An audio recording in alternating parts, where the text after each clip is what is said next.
Hi folks, Darren McGarvey here. Our TV series, Darren McGarvey Scotland, got nominated for a BAFTA for Best Factual Series. We're obviously thrilled about that. Sorry if the wind is making a bit of a noise there. Anyway, it just kind of strikes me that this would be an optimal time to create a conversation about television and about this C word that a lot of people are still scared to use whenever they're on it, which of course is class. Now, the series will be judged primarily on aspects of its production. It'll be judged on how it's shot, what the themes are, how those themes are conveyed, and in that sense, I think that, we're lucky to be nominated in that criteria, especially alongside the people that we're up against, including Frankie Boyle. Shout out to him. It's a real moment for me to be up against one of my genuine heroes in life. But the conversation that I would like to have as a sidebar to this is what actually went into the production of this series and what was the thinking behind it.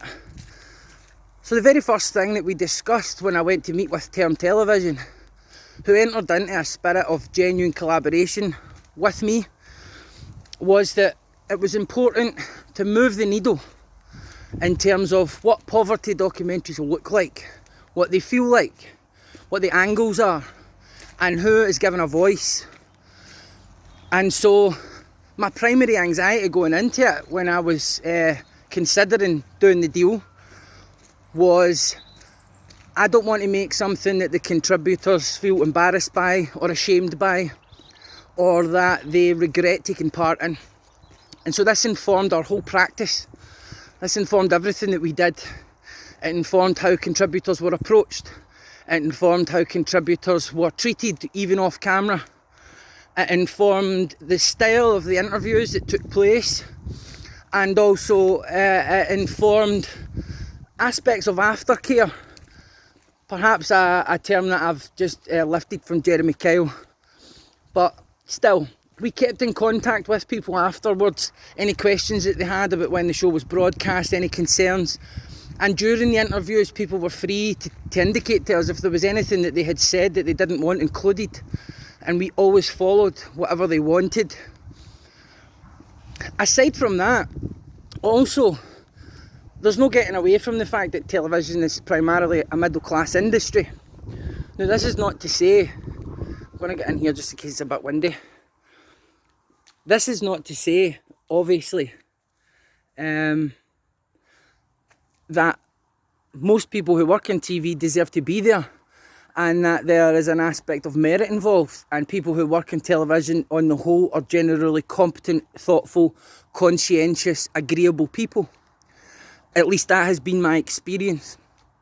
But you just can't get away from the fact that when you walk into your first meeting with the TV company and all the staff are there to meet you, and you walk in a pair of Nike Air shorts, a ridiculously opulent pair of Nike trainers, a baseball cap, and 2 bags where you've just spent, fucking 200 quid in JD Sports because you've just signed a book deal, right? So even though I'm in there and I've probably got more money in the bank than most of the people that are in the meeting, it's obvious that there's a class dynamic immediately, even just in the fact that I shopped in JD Sports. So how do you negotiate what a show looks and feels like, or what this spirit of collaboration presents as? Ultimately, my work up until this series was, person points a camera at me, I either ask for my opinion for 2 minutes on something that's in the news, or points a camera at me and gives me a script and tells me what to say, and I can change the words about. That didn't happen here. So Term understood that the point of having me in the thing was not just as a subject for the engrossment of an audience, but actually that my outlook and my experiences and my understanding of the contributors and my intimate knowledge of many of the issues that they faced, given that they're issues that I've faced myself, was actually central to the success or failure of the show. And so very early on, I realised that there was a lot of responsibility on my shoulders, which I tried my best to kind of rise to meet. Behind the scenes, as the show continued, I started to experience personal problems. I had had a ridiculously successful year that I wasn't prepared for. I wasn't doing very well mentally, emotionally, and I got nothing but support and love and encouragement from all of the people at Tern and everybody else that I worked with. So there wasn't this kind of workhorse mentality. If I ever raised a red flag to say that there was a problem, the production just stopped and we dealt with that. Obviously there were some things that I didn't raise because I was worried I might lose the job if I said, you know, like I think I'm on the cliff edge of relapse here. I was paranoid, but I know for a fact that if I had indicated that, then steps would have been taken to ameliorate the harm or stress to me, and that to be absorbed by the production company. So ultimately, when the series came out, it was about to be broadcast, as well as the contributor aspect of making sure that they were comfortable with what was included. There were lots of things, lots of content that we didn't include. There was lots of content that audiences might have found interesting, shocking, sensational, and we took ethical decisions that we were not going to put our contributors in harm's way by focusing on one tiny aspect of their lives or behaviours to the detriment of all of the other things in play that we believed were far more interesting, that we believed hadn't really been shown before, and that we believed if we had included, then we might be able to change the conversation around poverty that exists in television and media. So whether the series wins a BAFTA or not, it doesn't really matter to me. And I mean that 100% genuinely, because our goal was to move the needle, was to create a shift within the Scottish television industry so that people would think very, very carefully about ever making something like The Scheme ever again.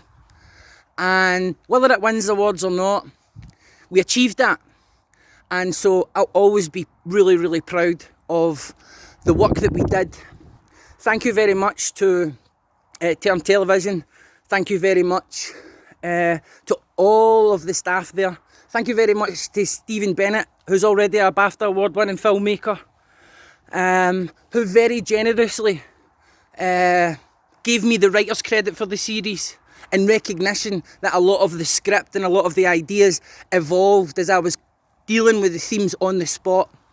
And so it was an immense privilege for me to feel validated in that way, to feel like my contribution was more than just producing the reheated vomit of my own trauma, and to actually be dealt with like a presenter, like a professional, like a person who's middle class.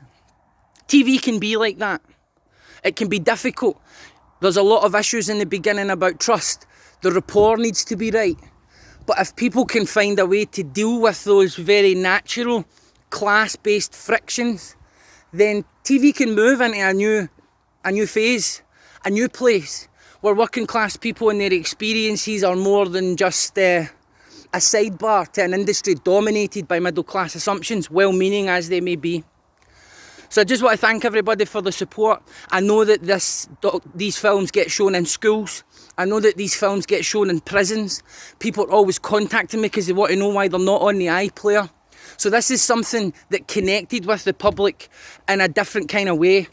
And while I recognise that the Scottish BAFTAs is extremely significant, it's very much an industry-only event, and you don't hear a lot of talk in the streets about what's going on with the Scottish BAFTAs. So maybe, just maybe, we've done our bit to make things like the Scottish BAFTAs and other established awards around industries that wee bit more interesting or relevant to people who are not in that very narrow world of media. Anyway, I went on a wee bit longer than I thought I would, but that's kind of my thing, isn't it? I know that this will probably annoy some people, but that's your problem. Have a brilliant day. I'm going to the gym, alright? Stay hard.